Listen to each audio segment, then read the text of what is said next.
Para el siguiente ejercicio tenemos una línea de 117.85 kilómetros de longitud, una frecuencia de 60 Hz, los conductores van a ser tipo Drake, tienen un espaciamiento entre fases en forma de triángulo rectángulo de 4.5 metros entre ellos. La carga de la línea es de 50 megawatts a 230 kilovoltios con un factor de potencia de 0.85 en retraso. Aquí tenemos que encontrar la impedancia, la admitancia, los voltaje, la corriente y la potencia de entrada a 50 grados centígrados. Obviamente los grados vienen siendo factibles para que nosotros podamos utilizar las tablas, ¿no?, que hemos llegado a conocer en el transcurso de la materia. Entonces, nosotros lo que nos interesa no es ver que esta línea, por ejemplo, representa, ¿no?, una línea que es tipo RLC, obviamente resistivo, inductivo y capacitivo. Se sabe que por obvias razones, entonces estas líneas, por ejemplo, ya tienen, ¿no?, su grado de resistencia a la corriente. Entonces vamos a empezar poniéndonos nuestros datos. Entonces nosotros podemos partir, ¿no?, de una longitud de 117,85 kilómetros, que esto obviamente por razones de tabla nos conviene pasar al tema de las millas, ¿no? Entonces nos va a dar un resultado de 73,2442 y esto obviamente va a estar en millas. Posteriormente tenemos una frecuencia que está a 60 Hz. Vamos a tener el conductor que va a ser tipo Drake. Para poder tener el conductor tipo Drake, ¿qué es lo que nos lleva? Nos lleva al tema de las tablas.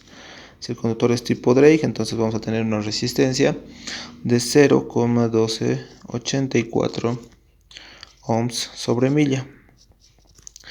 Posteriormente vamos a tener la reactancia inductiva que va a ser 0,399 ohms sobre milla. Después tenemos la reactancia capacitiva, que es igual a 0,0912 mega ohms sobre milla. Esto obviamente partiendo de lo que llegarían a ser las tablas, ¿no?, que tenemos. Esas tablas, por ejemplo, son bien importantes para saber el tipo, la resistividad que tiene cada conductor, ¿no? Estos conductores obviamente tenemos que irlos viendo y puliendo a lo largo de toda la materia. Entonces tenemos una forma de triángulo rectángulo, ¿no?, de cómo están puestos nuestro tema de conductores. Entonces nos dice que el espaciamiento es de 4,5 y 4,5 entre ellos. Obviamente hay una distancia que no la conocemos. Entonces nosotros podemos hacer, ¿no?, por Pitágoras, de que 4,5 al cuadrado más 4,5 al cuadrado nos va a dar el valor de la hipotenusa en este caso. Entonces nuestra distancia es de 6,36 metros. Teniendo esta distancia podemos sacar una distancia media geométrica que es igual a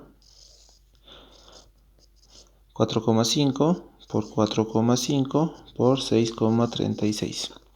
Esto nos va a dar un valor de 5,05 metros. Ahora, para poder pasar igual a las otras tablas que tenemos por factores de espaciamiento, se lo pasa a pies por el tema de las tablas también, ¿no?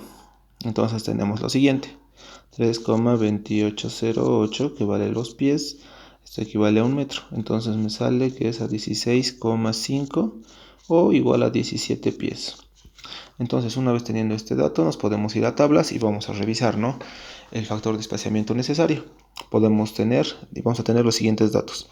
Factor de espaciamiento con respecto a lo que llegaría a ser la parte inductiva sería 0,3438 ohms sobre milla. Y el factor de espaciamiento capacitivo es de 0,0841 mega ohms sobre milla. Cabe recalcar que siempre nos vamos a ir dando cuenta, ¿no?, cuando hablamos del tema de mega ohms, siempre estamos hablando del tema capacitivo, se podría decir. Una vez teniendo todos estos valores y demás, entonces vamos a proceder a poder hallar ya lo que nos está pidiendo el ejercicio. Podemos hallar un voltaje que es de fase, teniendo nuestro dato, ¿no?, de 230 kV dividido entre la raíz de 3, que eso nos va a dar un valor de 132,7905 kilovoltios. Posteriormente vamos a tener la corriente que se va a estar otorgando de nuestro circuito, que es igual a la potencia dividido entre la raíz de 3. Entonces esto está multiplicado por el voltaje prácticamente que vamos a tener de llegada, ¿no?, el voltaje de las tres líneas, el voltaje de línea se podría llamarlo. Esto multiplicado por el factor de potencia. Esto obviamente pasándolo a kilowatt, porque obviamente en kb está el tema de nuestra tensión, podemos decir, ¿no? 50 por 10 elevado a la 3 por 230 kb que llega a ser nuestro producto por el factor de potencia. Obviamente el factor de potencia, cuando nosotros trabajamos en kilowatts, obviamente está dividido, tenemos que dividir por el factor de potencia para que nos pueda dar kilovoltios y así poder hacer una conjunción limpia, ¿no? Entonces vamos a tener un valor de 147,6599 amperios. Ya teniendo este valor, ¿qué podemos hacer? Podemos hallar prácticamente lo que llegaría a ser el tema de nuestro ángulo, ¿no? Cómo va a estar nuestra corriente. Sería el coseno del ángulo, que es igual al factor de potencia. Nuestro ángulo va a estar igual al coseno menos 1 de nuestro factor de potencia, que es 0,85. Entonces, ¿esto qué nos va a dar? Nos va a dar un valor de 31,78. Obviamente esto poniéndolo en retraso. Una vez hallado esto, tenemos ya el ángulo de nuestra corriente y tenemos prácticamente nuestro valor nominal, ¿no?, de la corriente. Posteriormente a esto nos vamos a empezar a hallar ya lo que nos pide, ¿no?, el ejercicio, hallar el tema de la impedancia, la admitancia, los voltajes y corrientes. Entonces nosotros vamos a hallar, ¿no?, la reactancia inductiva va a ser igual a la reactancia aparente que hemos sacado de tablas más el factor de espaciamiento inductivo, que esto nos va a dar igual a 0,7428 ohmios sobre milla. Una vez teniendo esto, podemos hallar el tema de la impedancia, que es igual a la resistencia más la reactancia inductiva, todo esto multiplicado por la longitud de la línea, que va a ser lo siguiente, ¿no? Tenemos nuestra resistencia, que era 0,284, más la parte imaginaria, que es la inductiva, obviamente, es de 0,7428. Esto todo multiplicado por la longitud de la línea en millas, ¿no?, ya que las tablas y los valores nominales nos dan prácticamente en millas. Entonces, teniendo todos estos valores multiplicados, me va a dar un resultado de 55,2126 con un ángulo de 80,1927 grados. Entonces ya tuviéramos la impedancia. Posteriormente vamos a hallar los cálculos para la admitancia. No obstante, para poder hallar un cálculo de la admitancia, sabemos que tenemos que hallar el tema de la reactancia capacitiva, que esto es igual a la reactancia aparente del capacitivo, más la reactancia por el factor de espaciamiento capacitivo dividido esto entre la longitud. Cabe recalcar que prácticamente en el tema de nuestros valores, ¿no?, que tenemos en cuanto a lo capacitivo, tenemos unos valores que están prácticamente en megaohmios, que fácilmente lo podemos multiplicar por 10 a la 3. Y esto obviamente lo dividimos por la longitud de la línea. Esto se divide obviamente entre lo que llegaría a ser la longitud de la línea en millas. Como bien sabemos, esto nos va a dar un valor de 2393,3635. Como estamos hablando de capacitivo, obviamente nos vamos a poner a menos 90 grados. No sé si recuerdan cuando un conductor es inductivo o es capacitivo, nosotros prácticamente ponemos el común denominador. En este caso es prácticamente similar, solo que la inductiva es la que llega a variar, ¿no?, por el tema de longitudes y porque se está mezclando con el tema de la resistencia. Ahora, para poder hallar la admitancia es 1 sobre nuestra reactancia capacitiva, que nos va a dar un valor de 4,1782 por 10 a la menos 4 con un ángulo de 90 grados, ¿no?, porque está prácticamente subiendo el ángulo, entonces es por esa razón que nos da 90 grados. Nosotros podemos trabajar con el modelado pi en este caso. Por ejemplo, ¿qué nos dice el modelado pi? Que tenemos una resistencia, tenemos una inductancia y tenemos una capacitancia. Como se pueden dar cuenta, este modelado que nos está diciendo que tenemos un circuito RLC, resistencias y capacitancia, ¿no? La capacitancia obviamente divide entre 2. Entonces, estaría cumpliendo, ¿no?, con lo que llegaría a ser un circuito RLC. Ahora, nosotros nos vamos a unos parámetros generales que se van creando a lo largo de una línea. Por ejemplo, ¿qué nos dicen estos parámetros? Que A va a ser igual a D, que B va a ser igual a la impedancia, A y D van a ser igual a 1 sobre a 1 por la impedancia por la admitancia sobre 2. Y posteriormente vamos a tener lo que es C, que es igual a la admitancia multiplicado por 1 más la impedancia por la admitancia dividido entre 4. Teniendo todos estos valores, porque si nos ponemos a pensar, tenemos impedancia, admitancia, entonces no necesitamos nada más. Esto podemos pasarlo directamente, ¿no? Podemos decir que A es igual a D, que esto nos va a dar un valor de 0,9886 con un ángulo de 0,1135. B, obviamente siendo nuestra admitancia, es un valor igual a 55,2126 con un ángulo de 80,1927.